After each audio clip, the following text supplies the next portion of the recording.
ብረት አንስቶ እየተንቀሳቀሰ ያለው ዘራፊና ጽንፈኛ ቡድን እዚያ ያለውን ሸኔ ለማስወገድ ነው አማራ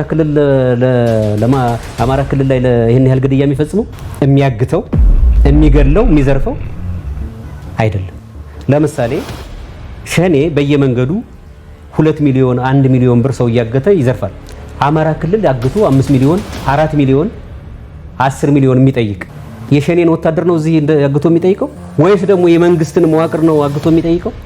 የብልጽግና መዋቅር ነው አግቶ የሚጠይቀው? ህዝቡን እኮ ነው የሚጠይቀው። በየመንገዱ መኪኖች እየታገቱ የባለ ሀብቶች መኪና እየታገተ የያዙት ንብረት እየተራገፈ እየተወረሰ በየመንገዱ መንገድ ተዘርግቶ ስቃውን የሚያይ የሸኔን ወታደር ለመቀነስ የሚደረግ ጥረት ነው አይደለም። ሁለቱም ተመጋግበው የፖለቲካ ስልጣን ፍላጎታቸውን ለማሳካት ነው ጥረት የሚያደርጉት።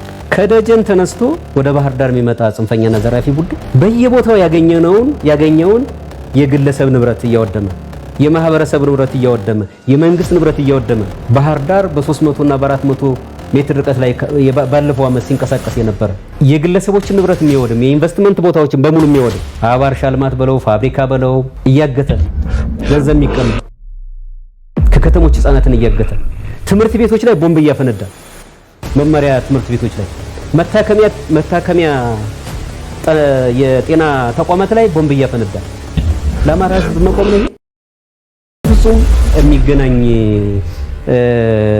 ሐሳብም አይደለም። በፍጹም ዋና ፍላጎቱ ግን በምንም ቢሆን የሚቃረንም ምንም ይሁን ህዝብን አደናግሮ የፖለቲካ ስልጣን ለመያዝ የሚደረግ ጥረት ነው። በሁለቱም መንገድ ያለው ማለት ነው።